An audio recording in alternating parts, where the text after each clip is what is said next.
ఇప్పుడు RDS specification 165/2012 IPS గురించి చూద్దాము. దాంట్లో load sharing of DC converters గురించి డిస్కస్ చేద్దాము. ఇక్కడ 24 volts ఇంటర్నల్ గురించి మనము 3 DC కన్వర్టర్స్ యూజ్ చేసుకున్నాము.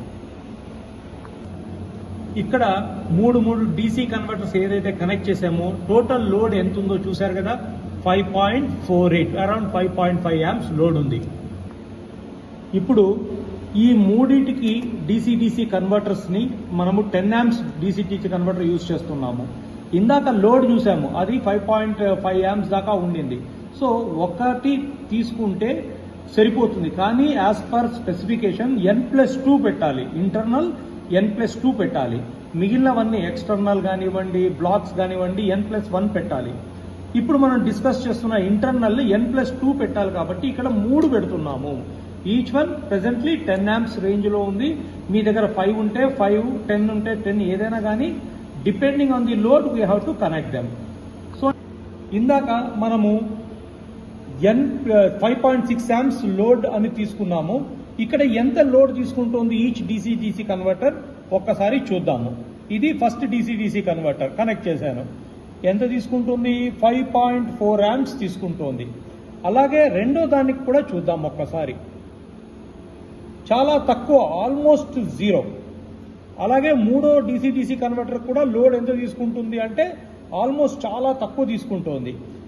ఇలా ఎందుకు జరుగుతోంది? నార్మల్గా 3 ఉంటే 3 ఈక్వల్గా లోడ్ షేర్ చేయాలి, కానీ ఇక్కడ అలా జరగడం లేదు. ఎందుకు అనేది ఇప్పుడు చూద్దాము. ఇప్పుడు వీటి అవుట్పుట్ వోల్టేజ్ చెక్ చేద్దాము. ఫస్ట్ దాని అవుట్పుట్ వోల్టేజ్ 31.8 volts. అలాగే సెకండ్ DC కన్వర్టర్ యొక్క అవుట్పుట్ ఎంత ఉంది చూద్దాము.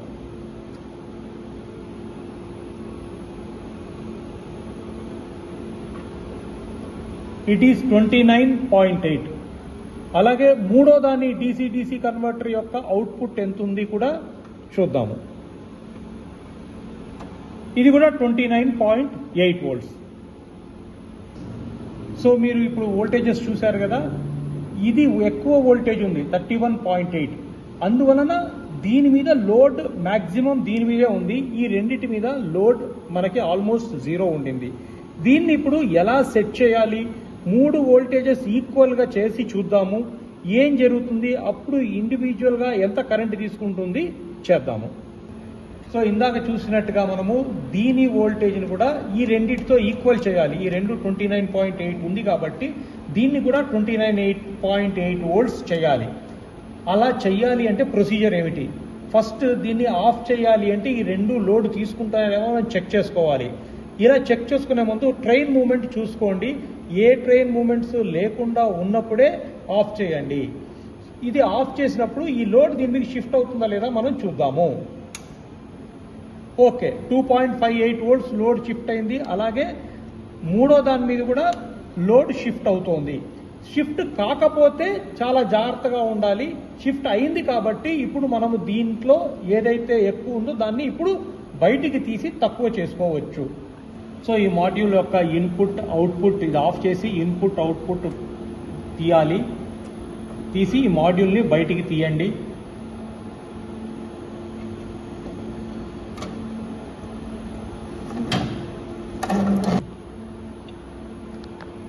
ఇప్పుడు ఇన్పుట్ మాత్రమే కనెక్ట్ చేశాము. వోల్ట్ మీటర్ కూడా కనెక్ట్ చేస్తున్నాను.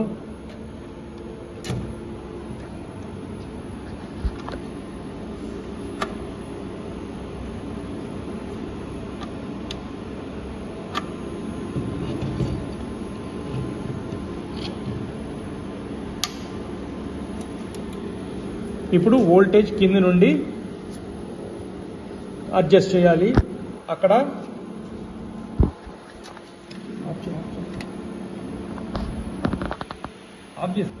ఇప్పుడు లోపల మనకు పొటెన్షియోమీటర్ ఉంటుంది. ఆ పొటెన్షియోమీటర్ని అడ్జస్ట్ చేసి వోల్టేజ్ తక్కువ చేయాలి.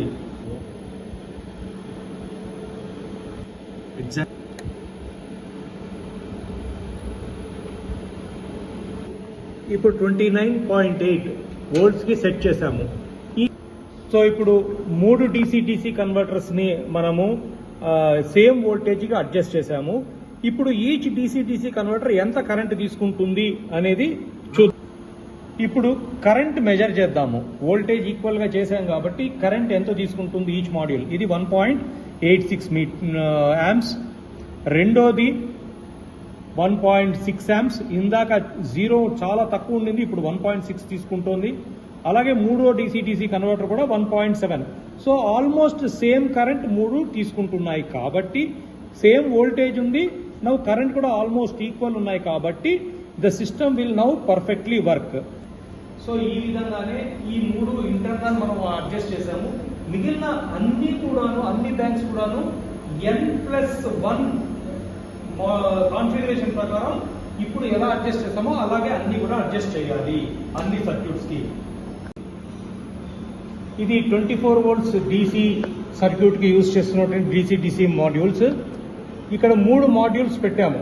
ఫర్ ఎనీ రీజన్ 3 మాడ్యూల్స్ మనకి సరిపోలేదు, ఇంకా ఒక మాడ్యూల్ యాడ్ చేయాలి అంటే ఎలా చేయాలి? ఇక్కడ మనకి ప్లేస్ సరిపోదు, ఆల్రెడీ వేరే సర్క్యూట్స్ ఉన్నాయి.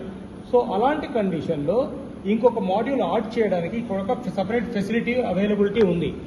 ఇదే ప్రీ వైర్డ్ స్లాట్స్ అని మనకి ఆల్రెడీ ఉంటాయి. ఇక్కడ same DC converter of same capacity, ఇక్కడ మనం 10 amps కెపాసిటీ యూజ్ చేసాము. ఇందాక దాంట్లో కూడా 10 amps కెపాసిటీ.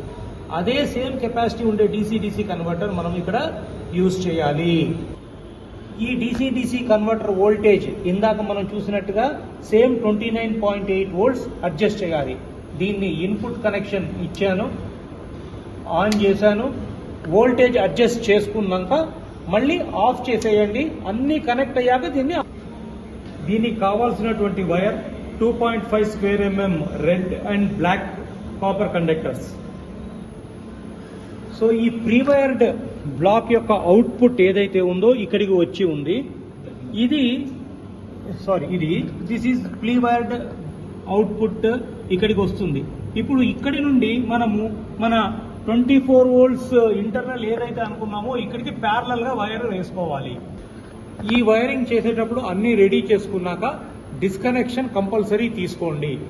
డిస్కనెక్షన్ తీసుకొని ట్రైన్స్ ఏమీ లేని మూమెంట్లో డిస్కనెక్షన్ తీసుకొని ఈ వైర్స్ ని ఇక్కడి నుండి ఇక్కడికి ప్యారలల్ గా వేయాలి.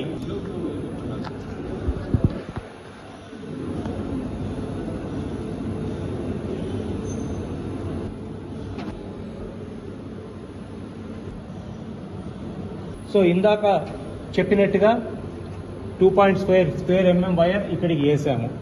వేసేసాక ఇప్పుడు అవుట్పుట్ కనెక్ట్ చేసుకొని ఆన్ చేయాలి.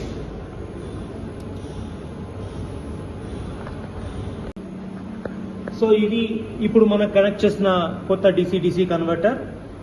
దీని లోడ్ ఆన్ చేశాక ఎంత తీసుకుంటుంది మనం చెక్ చేయాలి. ఇక్కడ మీరు చూస్తున్నారు కదా 1.3 amps దాకా అప్రాక్సిమేట్గా తీసుకుంటోంది. దీని ముందు యూజ్ చేసినటువంటి ఆ 3 DC కన్వర్టర్లతో కూడా లోడ్ షేర్ అవుతుందా లేదా చెక్ చేసుకోవాలి. It should be approximately the same. ఇక్కడ 1.2 amps ఉంది, ఇది కూడా 1.25 amps ఉంది. సో ఈ విధంగా ఎన్ని DC కన్వర్టర్లు ఉన్నాయో అన్నీ కూడాను సేమ్ కరెంట్ అప్రాక్సిమేట్గా ఉండాలి. Thank you.